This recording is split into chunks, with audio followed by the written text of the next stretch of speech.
I need to know everything, who and the what and the where, I need everything. Trust me, I hear what you're saying, but I like it's real what you're telling me.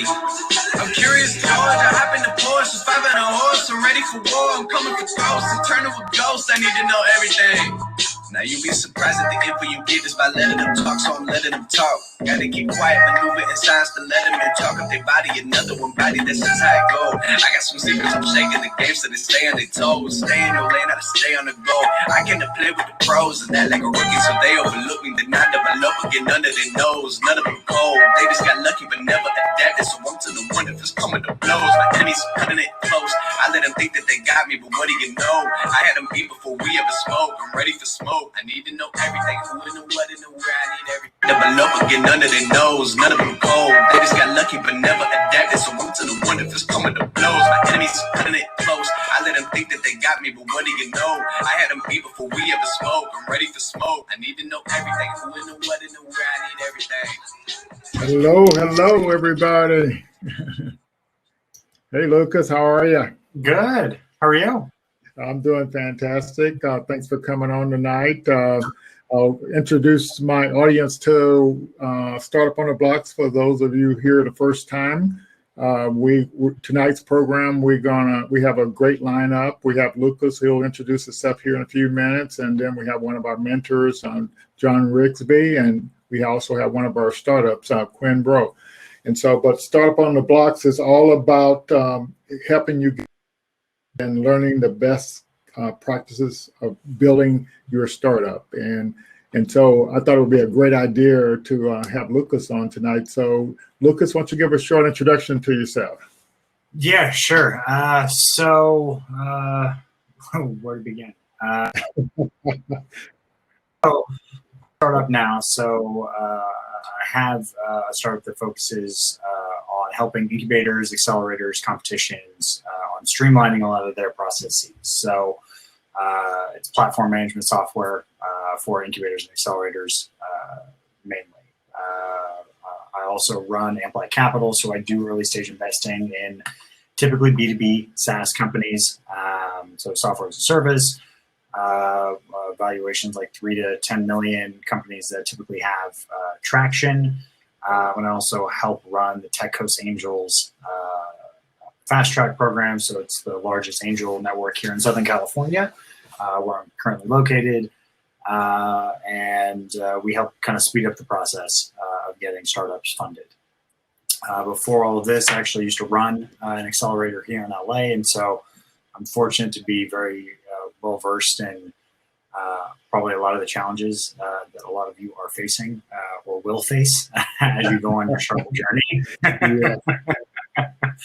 But yeah, that's I guess it's a quick high level. Yeah. And so I guess how we met was through your Spark XYZ, and we were Startup on the Blocks was looking for a way to host a pitch competition, and you helped us out with that. So some of the folks on listening tonight, they had to go on and fill out the application. So why would you have a site like that? What's the purpose of it, and why did you actually get it started? Yeah, so God, why did we actually get it started? The reason that we actually got it started was because there are things that are there are problems out there that are considered wicked problems, right? Where there's no silver bullet associated with actually fixing it. So systemic racism, homelessness, pollution, right? So there is not just one specific thing that can actually fix these problems. It takes kind of an all boats kind of manner to really help drive change. And so from our perspective, it was we thought about it, it's like, okay, how do we try to affect that type of change? We need to our goal is to help the founders on their journey so that they can actually go and make those changes and change the world. Because especially early stage founders, if it's the first time that you've kind of gone through this, it's not easy. It's not even easy trying to find kind of the right path or the right answer to the questions that you're asking. You can ask, and this honestly happened to me on my journey, that I asked 3 different people the exact same question, that all respected people, and they gave me 3 totally different answers. Everybody has their own perspective, huh? Yeah. And so our goal is to help kind of clean up the ecosystem so that we can kind of bring everyone together, so you can find more specific, whether articles or thought-provoking things that will help you on your journey as you kind of move forward. And so that's kind of where it was really born from. And then we started looking at the different problems within the actual ecosystem. And because I used to run an accelerator, I knew the challenges that we faced. And so our goal was to tackle that specific problem for them to create a business out of it, so we could then help everyone else kind of along the way. So some people in the audience may not be familiar with what an accelerator program is. So would you go into that a little bit? Yeah, so there are different types of programs when you first kind of start out as a startup. So I would say that there would be probably 4 different ones that you're going to run into at the very kind of early stage. So there is a venture studio. A venture studio is where a bunch of people already together incubate basic ideas, and then they send it off and hire people to run that actual business. There is a pre-accelerator and an incubator, which is more based around someone that has maybe an idea, maybe a little bit of an MVP, like a minimum viable product. So something that they just kind of put together to see if their idea is actually, if it works and you can get people to buy in. Those programs are typically anywhere from 6 to 12 months. And they really help flush out the idea and kind of build you towards that kind of next step. Accelerators are typically companies that have maybe have a product in place. They're ready to kind of take additional investment funding so that they can grow that startup going forward and shoot off to the moon. Right. So yeah, so there are. So you're saying there are a lot of different type of accelerator programs out there, and some of the ones that have been around for a while, I think weren't the early accelerator programs was mostly ran by, backed up by venture companies that actually took an investment in the startup that got in the accelerator. Yeah. So typically, and you'll see that there are a lot of different takes on kind of the model now, because honestly, not the early stage is kind of the wild west, and we no one really knows what they're doing, and so we all have a different take on what we're actually doing. yeah. Well, So some of the programs will do like a capital injection into the actual startup for a certain amount of equity of the actual startup.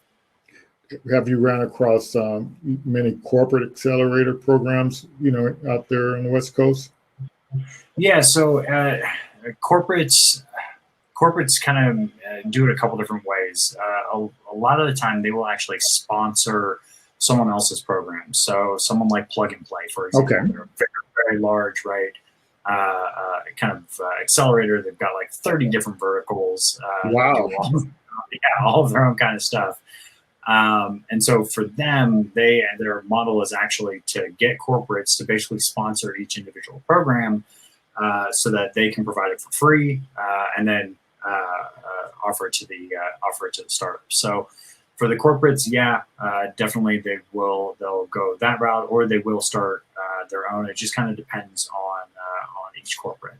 Yeah, so I actually got a chance to participate in 2 corporate accelerators, and so one of them was by Rocket Space, and that was out of San Francisco, and I think they also were located in London. And I actually used the term Wild Wild West to describe that accelerator program.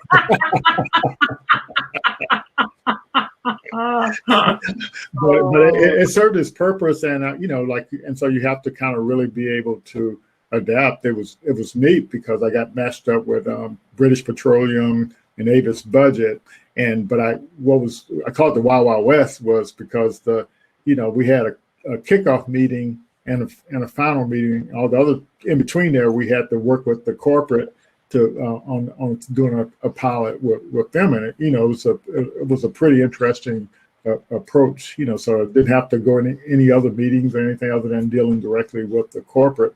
And I did a corporate over in Poland back in 2019, and that was the Polish government sponsored that one. But it was kind of, what was kind of interesting is that, and the corporates over there, they had it pretty neat because they didn't have to pay any money. The government put up the money, and yeah, and then the people who ran the accelerator program, they actually helped match you up with the corporates to kind of get the stuff done. So that was pretty neat. So that was fairly structured, Yeah. I like a lot of those programs too when they're more corporate based, where a lot of the program is getting like a pilot with the actual corporate, so that you can actually kind of walk out of there hopefully with your first customer. Yes, that's the idea. Yeah, I think that's one of the better tactics, because it really helps revenue in any sort for early startup helps drastically. That's right. And I think with our startup on the blocks, it's kind of hard to say we fit in there where we fit in, but I think I would say we're like a pre-accelerator that's kind of combined with a, it's trying to think what's the best way. It's got a taste of the venture studio, because one of the things that we're doing that's pretty, I think it's pretty interesting. So our nonprofit, the KuKua Institute, we have some STEM programs and we have some workforce programs. So we have these labs. We have an AI lab, a data science lab, a VR lab, and a robotics and IoT lab. And so what the idea is, any of those tools that we have in those labs, our founders in our startup program can actually use those tools. And so we actually kicked off a AI data center project in our AI lab. So we actually got some proprietary AI software where you can actually build neural networks without doing any coding. And so we're going to give our startup founders access to that. And so so we're kind of doing a slightly different approach. Because what I saw these different approaches, and I'm just trying to combine the best of both worlds. So on your had you ran into many programs on your Spark XYZ side or in the stuff you're doing that are targeting Black and Brown founders? Yeah. One of our main clients, Pixel Exchange, it's entirely what they focus on, is focusing on underrepresented founders here in LA. Okay. So yeah, it is. And what's nice is I've watched kind of the change over the last 2 or 3 years, where people started to be more disciplined, I guess, about making sure that their process is inclusive, because the venture community itself was all entirely based on referrals. Before, and it was a very tight-knit kind of group. Like, if you didn't go to Stanford or Harvard, like, it was very hard to get in. Which to me is kind of insane, because there are some incredible businesses getting done outside of that. And so, yeah, there are definitely a bunch of the accelerators on the platform now that are more specifically focusing on that. Yeah, and so kind of what our approach with Startup on the Blocks is trying to help prepare the founders to get ready to apply for those programs, and also whatever pitch competitions that are out there. Because what I found in my journey was it was kind of funny. I had a big laugh yesterday. Yeah, it was yesterday. Yeah, we were talking about how I got started with cognitive and going out there trying to pitch that idea and stuff like that.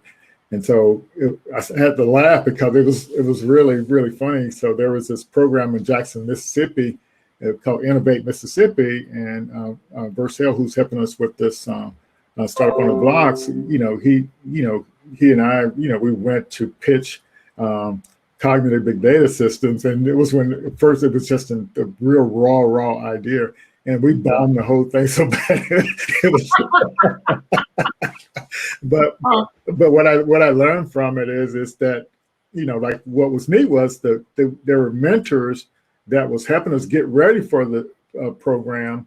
But but even though we kind of blew the pitching, I blew the pitching part of it, still was able to learn quite a bit. And and so it's just like a journey that you have to kind of go on. You have to start somewhere, right? In all honesty, I think that's some of the best advice that you can give is that if, especially if you're looking to start something, or before you kind of even take the step of building something, you have to fall on your face like 100 times. Yeah. Like, yeah. The first time that you pitch whatever you're working on, it's going to be horrible. Yeah. It was not good for anyone. So like, never feel good about that. But some of the best advice that I think I got is that I had a founder who I'd spoken with who runs like Books. It's a flower delivery thing. Yes. He told me, he was like, look, if you're not pitching the person behind you at the grocery store, then you're not doing it enough. Because the more times that you do it, the better you're going to be at it, the more comfortable you are, and you're going to be able to really be able to explain it very easily to other people, which is going to be very, very important as you kind of move down the line. And so I think that's a great point that you honestly bring up is never being afraid. Yeah. It's not that you're not afraid, but you just have to kind of go forward anyway and do it, because that's the only way you're going to learn. And so that's kind of what I see the idea behind that. And so, like, tell us a little bit about this angel thing you were involved in, and and the type of founders you all deal with in that, and what kind of due diligence, how do you get ready for something like that? Yeah, sure. So Techos Angels, the largest angel network here in Southern California. We've got a little more than 500 members.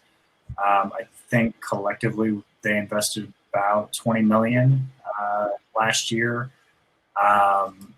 It's definitely a process. So the angel groups, I would say, kind of sit above that kind of incubator and accelerator kind of phase along the timeline. Okay. We look at anything, any kind of business. I would say that the parameters are more along like how much revenue do you have? Mm-hmm. Like, do you have at least 5,000 or 10,000 like monthly recurring revenue? Okay. Can you show that this is a repeatable process? Can you show that the market size that you're looking at is large enough? I think that, especially for a lot of the founders potentially here on the call, along your journey, especially if you want to jump on Spark and look at some of the learning section that's on there, there's a lot of great guides for understanding some of the things that you need to start thinking about as you kind of go along that journey, especially when you're looking at your specific ideas.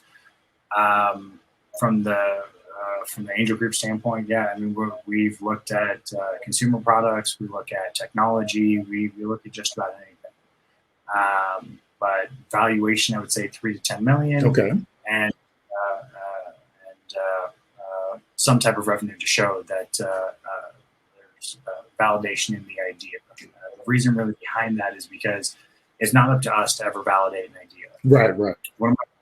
One of my best performing portfolio companies right now, to me, is honestly the dumbest idea like I could possibly think of. And my literal thought when I invested into them, I was like, this is so stupid, it could actually work. And fortunately, it's going well.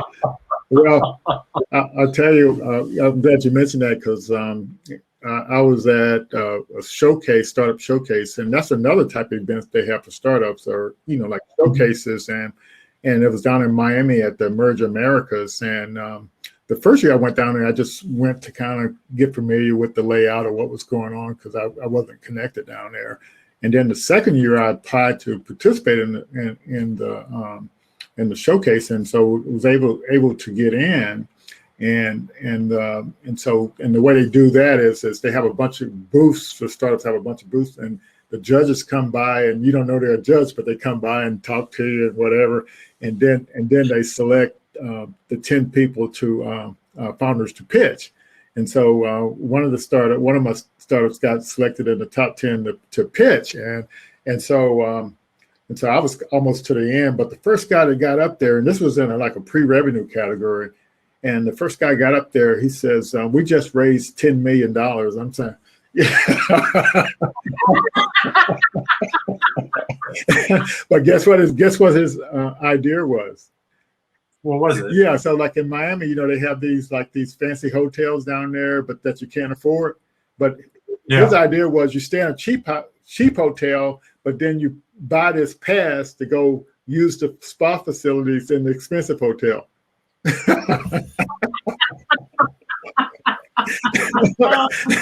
But he was able to sell that and raise $10 million. So needless to say, I wasn't that prepared compared to the competition out there.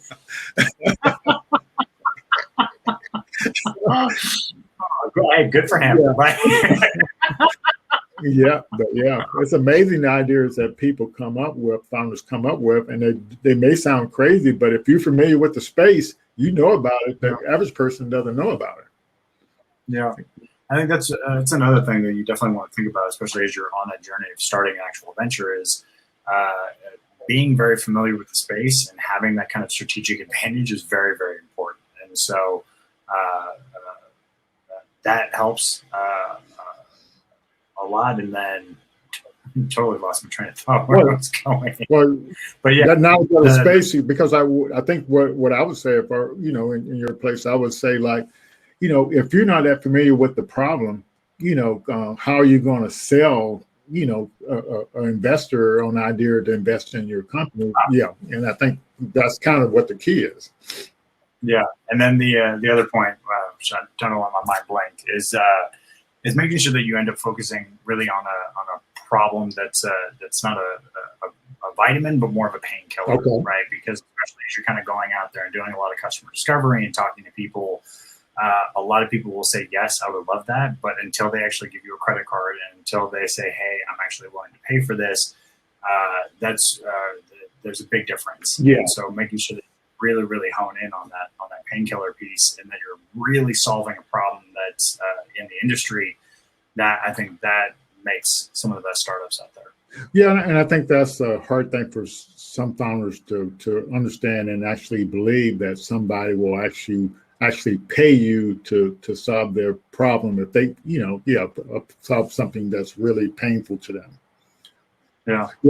I think that was a lesson I kind of learned a while back. I thought I had learned it, but sometimes you think you know something, but you don't really know it. But like you said, if you can get somebody to write you a check and based on your idea, and that you're going to solve their problem, they got that. But the only reason somebody, a corporate or somebody would do that is it actually is calling them, a problem, and so you want to you want to get down to the bottom of it, and if somebody's got some expertise or really familiar with the problem, then why not give them a shot at it? Yeah, definitely, 100%. It's true. Yeah, and so I think that's a good key point for folks, and I think also the other thing that's important about that too is that folks are out there that may not know much about the startup space, but they see these problems all the time, but they don't realize that there's an ecosystem out there that if they decided to work on solving the problem, they can jump into the ecosystem and they can get the help they need to solve the problem. Yeah, definitely. And I guess on that point, that I think there's definitely a misnomer kind of just in the startup community where it's like, hey, you have to quit your job and you have to go full on and do this right now, 100%. It's like, look, dip your toe in the ecosystem, see how it feels. Like go start working on it. Maybe work on it during your free time when you're not actually working. Mm-hmm. Like try it that way. See if you can get a little bit of traction, and then you can end up taking it from there. Yeah. So I think that's another kind of I don't know, startup. Let's see that. So how is the venture capital stuff different than the angel fund type stuff? So could you explain that to our audience? Yeah, sure. So venture capital is a little more focused. So where generally a venture capital firm will have anywhere from like 25 to 150 million dollars to invest into startups, kind of across the board. And so their entire job is to find startups and to invest into them. Whereas an angel group, you're going to have a lot of kind of high net worth individuals where you will have some people that are kind of from the venture community that have a good understanding of what it is. But there's some angels in there that are maybe doctors or lawyers or what have you that are looking to kind of get into the investing scene and will end up writing smaller checks, whether it be 10, 20, 30, $50,000 towards the actual piece. And then all those kind of angel investors kind of pool together to then be able to write a bigger check for the early stage ventures. And so VC is much more institutionalized from the standpoint that that's literally all that they do. Whereas angel investors, not 100%, but there are disadvantages and advantages to both. Whereas like the due diligence for an angel group might take longer. If you have 10 or 20 people that invest into you that are experts kind of in the field that you're working in, can help drastically with mentorship and with other things that as you kind of go along your path. Mm-hmm. Gotcha. Yeah, so that's a good kind of analogy there between the two different organizations. So what type of revenue? So you mentioned like 5,000 to 10,000 a month recurring revenue in the angel. What would a venture capitalist want kind of revenue would they might want you to have? Yeah, so it's gonna be very firm dependent. So there are pre-seed firms. There's pre-seed, seed, Series A, Series B. Mm-hmm. There's a whole that the valuations move constantly. Mm-hmm. So someone that's a pre-seed firm is probably investing at a similar stage to the incubators and accelerators. Okay. Whereas a seed stage firm will probably be investing similar to kind of where the angels are. You're going to see a little bit of crossover from both, but there are specific firms, and making sure that you find out kind of what their check size is and at what valuation is going to be very determinant on if they are kind of the right investor for the stage that you're currently at. So it can range drastically, but I've seen very early stage venture capital firms that focus on companies that maybe even are pre-revenue at that. So it can definitely range. Yes, and so folks in the audience, once you get your questions ready, I'll start typing your questions in for Lucas so he can kind of answer some of your questions. Lucas, tell us how to take advantage of your Spark XYZ site. As a founder, how do you take advantage of that? Yeah, so I'd say really for founders right now, there are going to be two main things. So the first I would say is that the e-learning portion of it, we've got, call it 300 or 500 different articles with like interviews with VCs and other people that can really help you on your path. But then there's also a lot of, so I was fortunate that I got my master's in entrepreneurship. I was able to kind of work on the academic side of this as well. And so I've written a lot of the early stage stuff that a lot of people don't end up focusing on, but it's very important to your venture. There are a lot of decisions that you make at the very early stage that will affect the entire life cycle and can ultimately cause your entire venture to fail because you made kind of the wrong decision or didn't really think through some of the stuff at the beginning. And so especially if you're just starting on the journey, honestly, I'd start at the beginning and just start perusing some of the articles in e-learning to get a better understanding of kind of the ecosystem itself. Because kind of once you get in and once you get a little more comfortable, you're definitely going to be able to find your way. The other thing that I would say is super useful, the other two things, is first that if you go on and you create a venture profile for your actual startup, you can use the venture profile very much as kind of a roadmap on all the stuff that you're going to need to understand as you kind of go down your journey. And so there are different sections on there where it's like, okay, what's your problem and your solution, your team, but maybe what's your market size, or your competitors, right? So it gives it a nice roadmap of trying to understand what the next steps are and what you need to understand as you kind of progress further. And then once that venture profile is filled out, you can start applying to other incubators and accelerators that are actually on the platform. And so we've got anywhere from probably 30 or 40 applications open right now.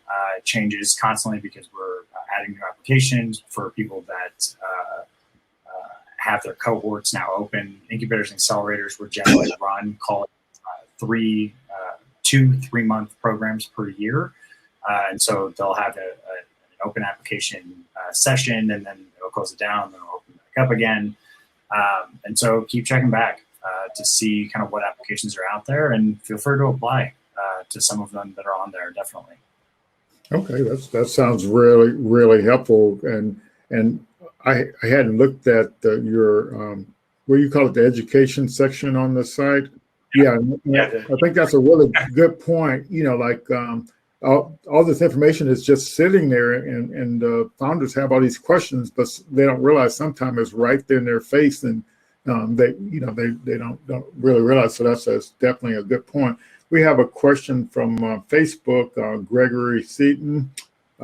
He wants to you and I to speak on this a little bit more about specific times where you failed forward, you know. And so what would be your comments on something like that?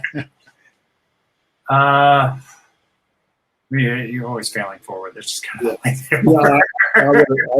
would agree with it. So like the way I would answer that question is that the startup methodology, the lean startup methodology, it's all about failing.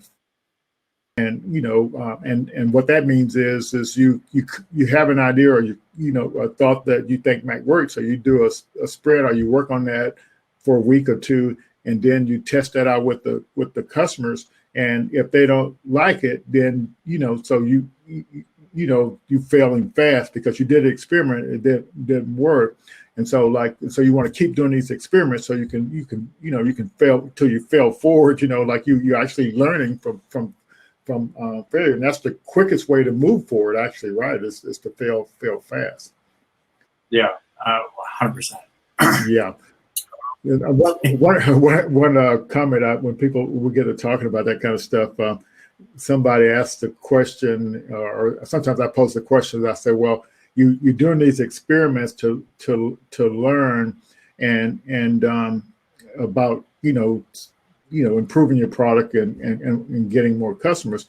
And then so this question came up as, how many experiments does Facebook have going on at one time, that trying to see what works? Had you read that article or heard anything about that? Yeah, I mean, it's just an insane amount of A/B testing, especially from a UI perspective. Yeah. Like everything is tested constantly to see what ends up working and what doesn't. And I would say that, especially also all the great points that you've made, never fall in love with an idea. Like ideas are a dime a dozen. Yeah. It's all about execution on any of these things. If you were to compete in ideas, there's 7 billion people on the planet. Everyone has a new idea every day. It's not possible to try to compete on that. Right. And so making sure that you can execute and find out what it is, failing fast helps very much, but also kind of pivoting or evolving into that idea on a lot of the data that you kind of bring in once you're kind of going and running through some of those initial assumptions. Yeah, and I think that's a really good point. So you have any other information that you want to share? I noticed you were a Forbes contributor and and all that kind of stuff. So so you seem to be involved in a wide variety of things, but it seems like they complement each other too. And honestly, that's the only for me. And for a lot of people, it's really one of the best and only ways to kind of do hybrid entrepreneurship. And so if you are trying to be a hybrid entrepreneur where you're working 2 totally different things with 2 totally different networks, and you're both trying to put in 40 or 50 hours a week on each, it doesn't work very well because you're trying to have to build two separate things at the exact same time. Whereas if you're a hybrid where you're maybe focusing on a new venture that you're starting, but you're also working tangentially to something that's kind of very close, and that it gives you the ability to execute on both. And so because I can run Spark, the Spark, the Amplight, and the Angel Group, even with the writing for Forbes, everything kind of mixes well together. And so I'm not pulled in too many directions at the same time. And it gives me the ability to execute on all of them. So that's definitely a big piece. I think I wrote an article actually about hybrid entrepreneurship. We have to check that one out. Yeah. Yeah. Well, yeah, we're excited. Like your Spark XYZ really enabled us to kick off our first pitch competition, and we really appreciate that. We hope to do another one, toward the end of March or early April. So we'll be getting some putting up another one real soon. There, we're awesome. Appreciate it, man. Yeah, any last name before you share it? And John, if you get ready to come on camera there. Yeah. No, last final thoughts. Probably around co-founders. Make sure that you're choosing the right co-founders. I think that's one of the more important but very much overlooked aspects of the startup world, is that you need someone on your team that can complement you, that is not the same as you just because it's comfortable. And so two business people or two engineers on the same team doesn't work very well. And so making sure that you have complementary skill sets, I think helps drastically, and just be cognizant of it. But yeah. Great advice. Great advice. All right. Well, thanks. Cool. And you can meet John while you're on. I think he's working with a company out in West, in California somewhere, right, John? Absolutely. Great to meet you, Lucas. Likewise, absolutely, John. Absolutely. I'm sure we'll be talking soon. Very interesting conversation you had tonight. A lot of great information, and I'm hoping that the community at large was able to reap some benefit from your dialogue tonight. Hey, John, what's the company you're working with out? Isn't that company from out in California somewhere? They're out in San Diego. San Diego, okay. Yeah. We were working with Michelle Kripalani. I don't know if you know Michelle. But yeah, we'll be talking real soon. I like a lot of the things that you were saying, and we want to spread that word. Awesome. All right. Thanks, Lucas. Appreciate it. All right. Bye-bye. All right, John. So how's it going for you today? Man, it's good today. Glad to be here with you, Lloyd. Anytime we can talk business and economic development, it's a good day for me. Oh, for sure. So you're go ahead and introduce yourself, and you're one of our mentors, but just go ahead and take a minute to introduce yourself. Well, I am John Rigsby. I am the CEO of Eduosity, an education technology firm focused on bringing to life new ways of learning, in particular focused on Black and Brown learners. Oh, fantastic. So you're saying you're in the education space, but you're targeting people, Black and Brown learners. So that's a interesting approach. And so why did you go down that path? Well, first of all, there is something that needs to be understood. A Black and Brown culture is dominative in every part of our life, whether it's the music, whether it's dance, whether it's acting or whatever. But we haven't used culture as a vehicle for improving educational outcomes, in particular for Black and Brown students. Okay. In fact, in many cases, you'll see people who run away from culture, run away from Black and Brown faces, even being the direct depictions, as it were, when it comes to understanding education. So, in fact, many companies are using animals to show as a version as another option for showing people rather than show brown and Black children. Wow. So what we're doing is we're using culture on the front side. We're focused on Black instructors in every field of human endeavor. And that's from kindergarten all the way through 12th grade and ultimately on to post-secondary education environments. Okay. Mm-hmm. Oh, fantastic. And and so you're one of our mentors. But so tell us a little bit about what you've been doing in the mentoring and how you might be able to help some founders. Wow. Well, I guess my background in business is quite extensive. My partner and I, we actually have 4 companies. Okay. In addition to Edgeosity, we also have the Soft Skills Training Institute of Florida, where we were some of the first on the forefront of soft skills development all the way back in 2006. Wow. So we developed, we've been there quite some time.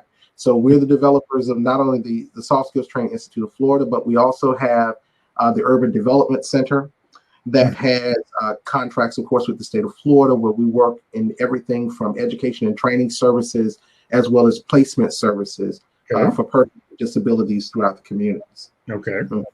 Right. And we also have, my last company is called Orange Apple Media and Films. Okay. We are working on depicting Black people in particular in different ways in media, in particular in films.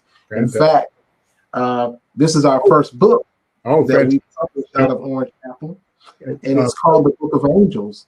Okay. And I would encourage all of our listeners to go to Amazon and take a peek at it. It's called The Book of Angels. Yes. And you won't want to put it down, trust me. All right. So Lloyd Jr., if you could kind of do a Google on that and kind of post that link there so people can actually see that, that's really, really great. So you're writing, you're mentoring, and so if I remember right, and by the way, artists, John's office is right downstairs from me, so we get a chance to talk quite often. And but I think I've seen you mentoring even nonprofits. You and Jessica down there. So yeah. Nonprofits, for-profits. We've been doing it for quite some time. We back in 2010, 2011, we created something called Higher Heights Escambia. Okay. And we were hired to actually do capacity building for African-American nonprofits and churches. Okay. The idea is if you can increase the knowledge and the capabilities of African-American organizations, they can be more of a helpmeet, in particular for being able to house dollars that are actually coming into Escambia County to help resolve some of the issues we know are ill affecting our community. Yeah. So the more prepared organizations are, and the perfect example for why you have that is this new children's trust that's coming on board. There's approximately $8 to $10 million that will be handed out in Escambia County on a contract basis, all about the idea of solving problems, in particular with closing the educational gaps in our community. So the question becomes, well, is your organization capacity ridden, capable and able of participating in that contract funding that ultimately is about your community? Yes. So this is one of the reasons why we created Higher Heights Escambia. One of the reasons why we continue to mentor not-for-profits, and one of the reasons why we also do so much mentoring for-profit entities as well. Yeah, and so what about startups? What are you've been doing in the startup arena? Well, in the startup arena, first of all, we've had many startups. Okay. so we've learned a lot of valuable lessons about how to start a business from scratch. Okay. There are some fundamental knowledges that need to be in place. I think there are some fundamental capacities that need to be in place. And, I often tell people, listen, you need to know how to read. And when we say read, we're really talking about comprehension. Yes. So I have a catalog of ideas and information that I can give you, no different than Spark XYZ, but you have to be able to consume that information and utilize it in a substantive way. Mm-hmm. You need to know basic mathematics. Mm-hmm. Basic mathematics allows you to actually create a budget, understand what numbers mean, understand how to put those numbers together. Those things lead you back toward being able to critically think and problem solve. Mm-hmm. I tell people all the time, if you have an idea, a great idea, do not undermine your great idea by not writing it down. Right.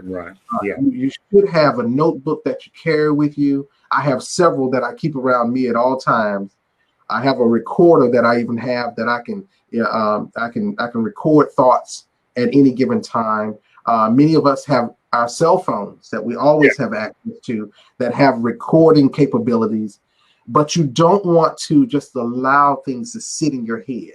Maybe right now, maybe not be the time for you to actuate your great idea. It may be later. But guess what? You've forgotten it.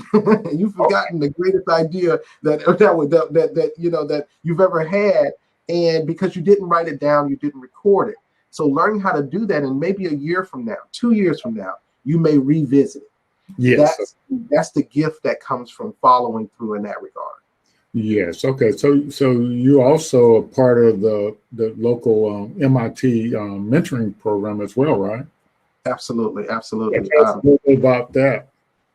Well, I'm first of all, I'm very grateful to be a representative of our community in this process. I think there are some nuances that come from being an African-American entrepreneur, in particular an African-American entrepreneur that's had the blessing of being around for a while.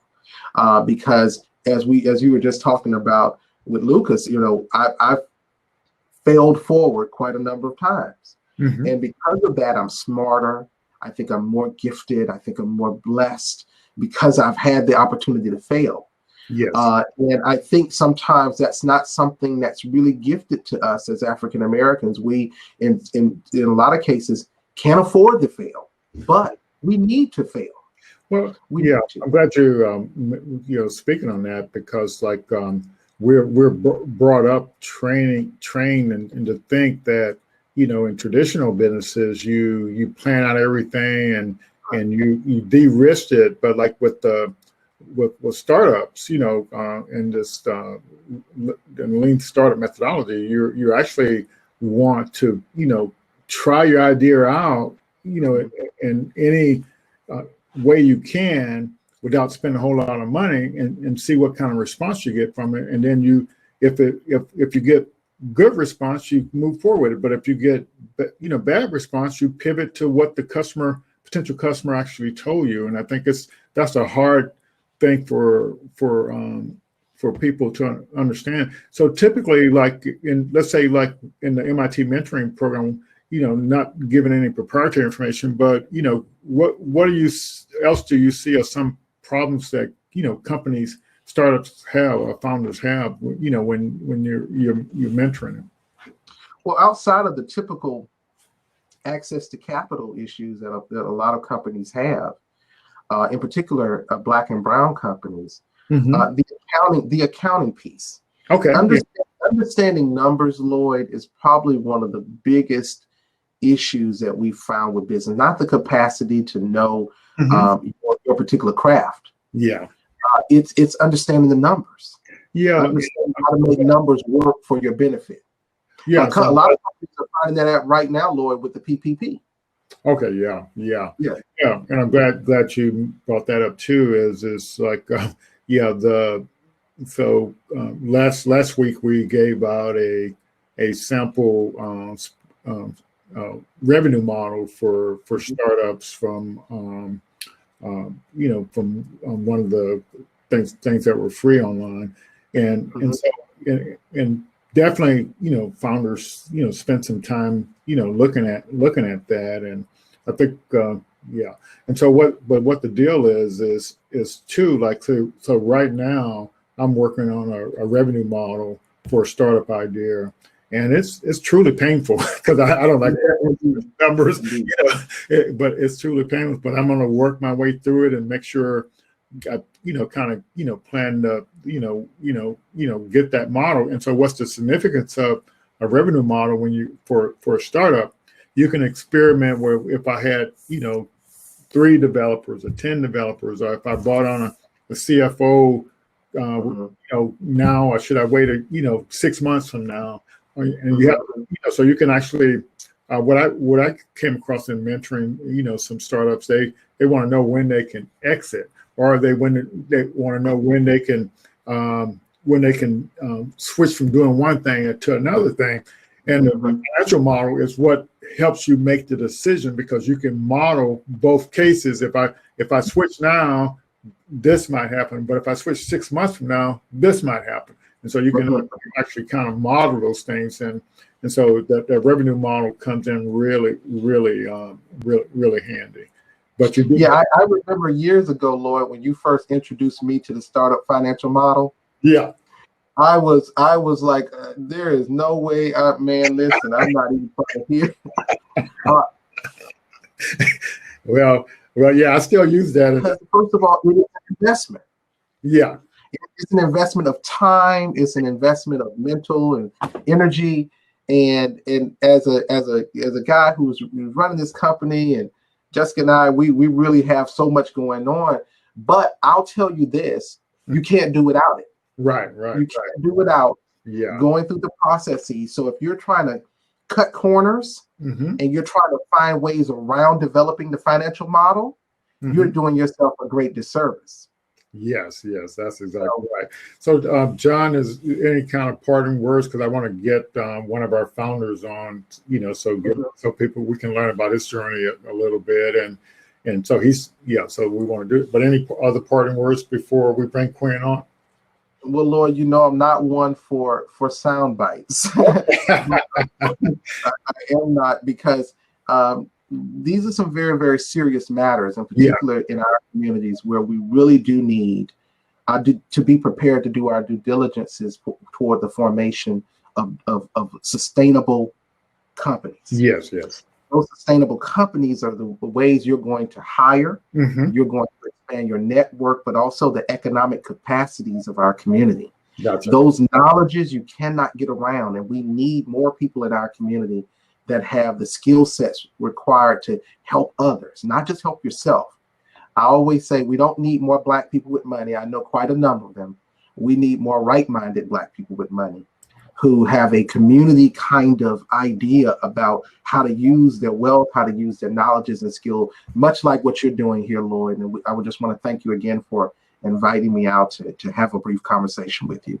Okay, all right. So founders out there, in our pilot cohort, if so you got a chance to hear what John had to say. So reach out to him, and you all should get his information sometime this week if you don't already have it. So, John, when after you sign off here, go ahead and put your email address or something in the event or stage chat so people can actually. I would do that. We appreciate it. I appreciate you as well. Okay. Yes, sir. All right. Take care. Thanks a lot, John. Yes, sir. All righty. Righty. Well, next we have up Quinn Bro. He's one of our founders in our cohort, and so Quinn, just take a second to introduce yourself, and also we'll talk about how we met and how you got involved in this startup stuff. Okay. Yeah. Good evening, everyone. My name is Quinn Bro, and my company is called The Know.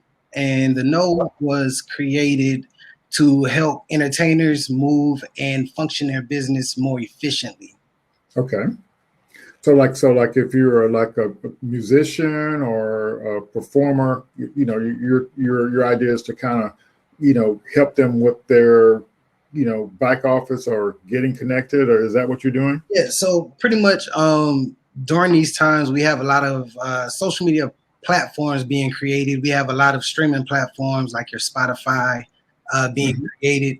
What we do and what we're going to accomplish is pretty much we want to data mine the analytics and be able to have that on one single platform for entertainers to be able to monetize their audience more efficiently. And then this will also help, it'll also help contractors, not necessarily contractors, I'm sorry. It'll help the commercial part of real estate for as far as anyone who is trying to book an artist, they'll be able to give the analytics to that company. Okay, so tell us a little bit about your journey. When did you kind of start thinking about this, and how you got from then to now, because I kind of think it's important people kind of know your story, because everybody has their own story on how they got started and Right. what they've been thinking about. So if I remember right, you reached out to me a few months ago and wanted to meet to discuss your idea. So just tell us a little bit about when did you originally get this, and yeah. Yeah, so pretty much my background started in 2010 as an event promoter. I started doing events, and I've been doing events since 2010. Once I graduated, and this all happened when I was in college. Once I graduated college, I went back and got my master's in entertainment. Well, I got a master's in business with a focus in entertainment. Gotcha. So, okay, I understand. During that time, I actually was able to manage a few artists and be on a couple of management teams. I also did small business development, so far as the strategy pieces and helping bring product to market is what I focused on. And, you know, in order for anybody to really bring something to market, you got to know your numbers and exactly who you're going to target. That's kind of where everything kind of stemmed from at that point.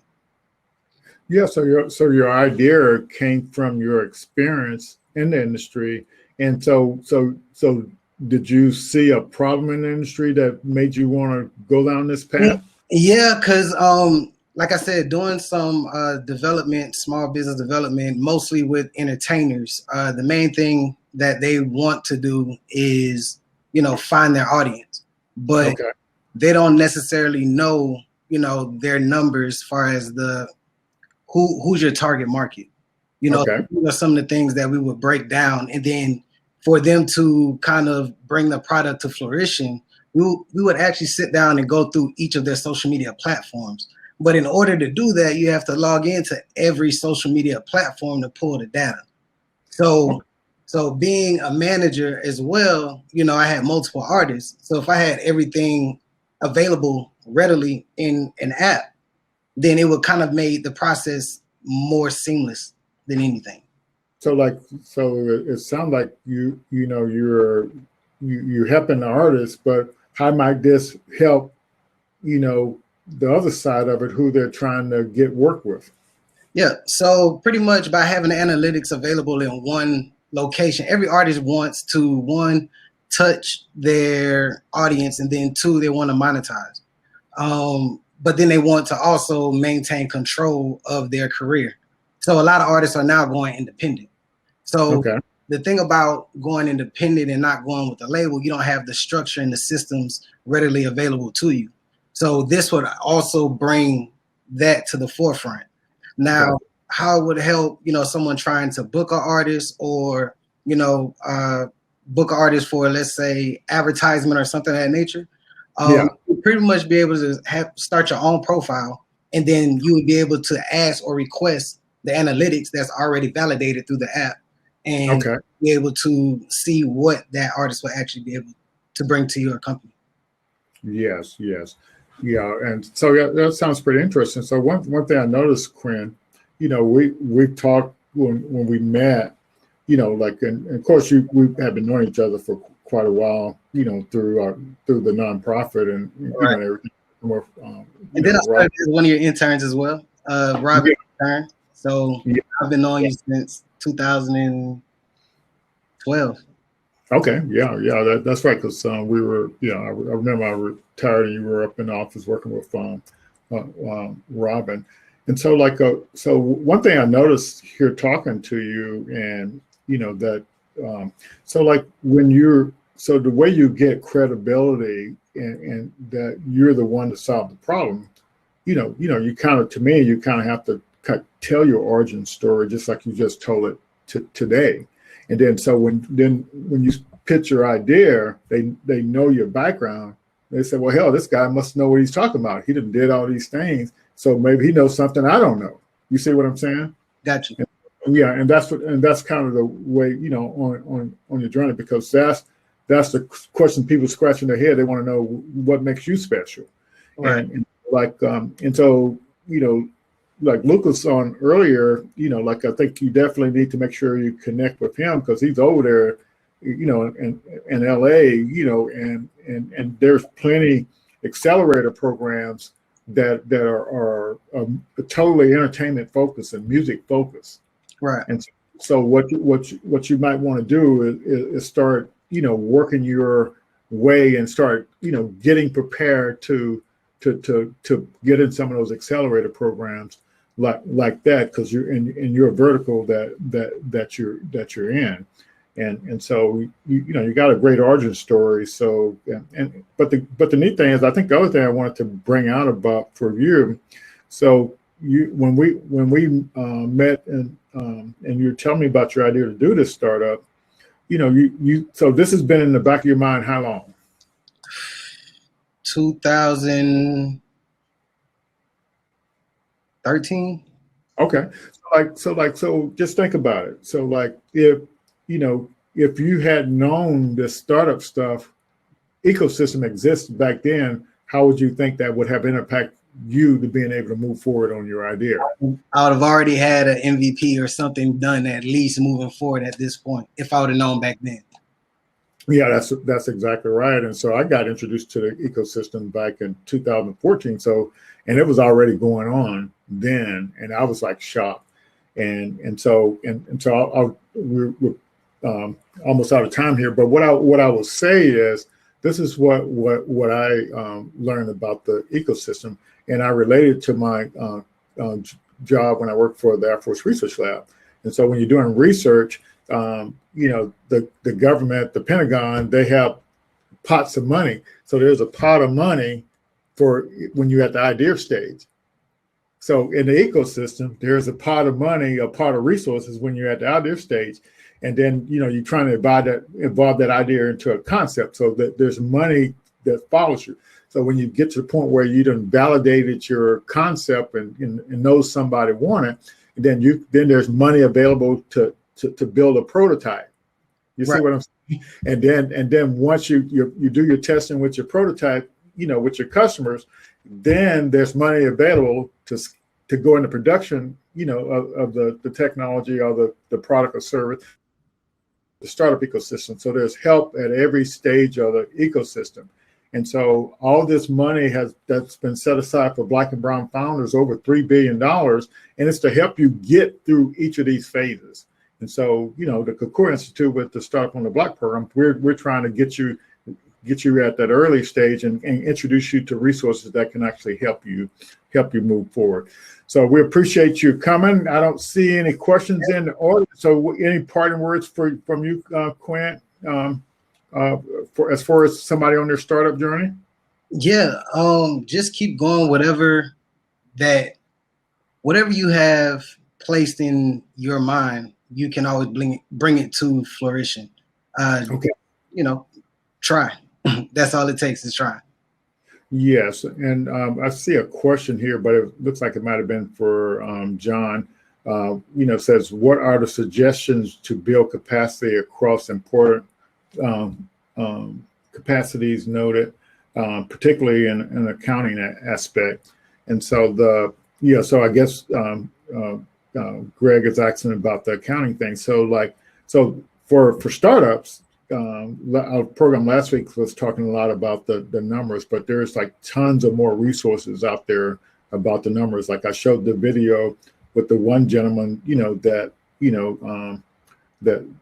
had that we got the free sample spreadsheet, but there's tons of other videos about that. And so like for me, I was out picking up some lunch yesterday, and I ran into one of the local people that own an accounting firm, and he's one of the mentors in our local mentoring program. So I said, well, I'm having trouble with this revenue model, and he said, send it to me. He'll help me out. So you always can get help, in the ecosystem. So there are people out there who want our community to grow, and so that's kind of what I would say about that. We appreciate you, Quinn, and I think you got something good going on there. You keep at it, and I think you're going to kind of definitely be successful. Thanks a lot. Thanks everybody for joining us tonight. We'll see you all next week, and we'll keep the ball rolling here. And thanks for tuning in. And feel free to reach out if you have any questions or comment. Thanks a lot. Bye-bye.